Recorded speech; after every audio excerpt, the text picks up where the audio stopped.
Energy storage is the key for making renewable energy effective.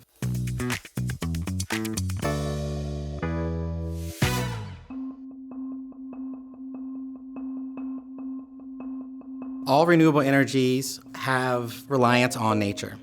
In photovoltaic, we have the sun. In wind farms, we have wind. In tidal farms, they actually do really good except for 2 times a day, slack tide. They have no power.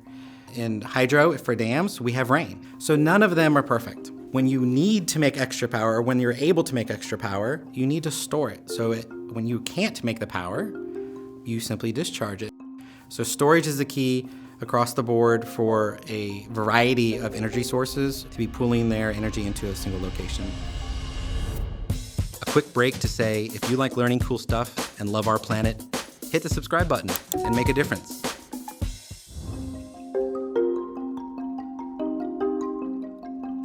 When we talk about energy storage, most people talk about batteries, and then we call that battery energy storage system, so BESS. It's in cars, it is in initial residential, it's in large-scale utility storage right now, like containerized. They're all battery systems to some degree. That's not the only kind of energy storage system out there, and there are a lot of really good ways that are finally going to large-scale pilots across the world.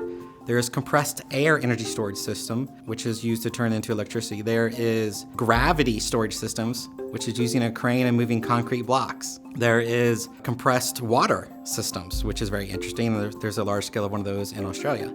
There is heated sand, where they have a heated sand reactor, is what they call it, that is actually providing power for an entire town. It is powered from a renewable resource, wind, I believe, in that area.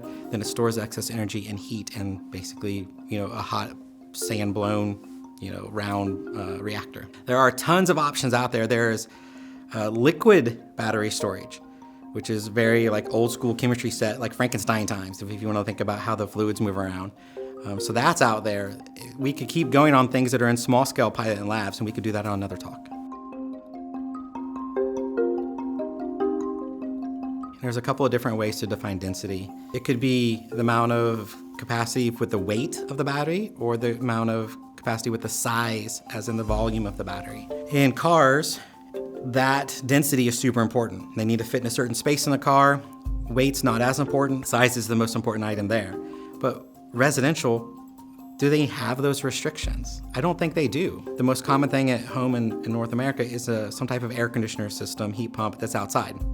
And that box is 3 feet cube. Well, why does the battery have to be the size of a suitcase on the wall? Why can't it be a doghouse next to your air conditioner?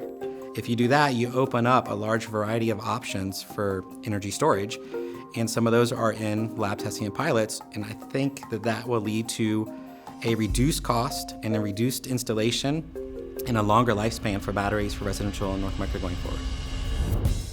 That's it for this video, but I've got tons of other crazy cool inventions to share with you. You just need to hit the subscribe button.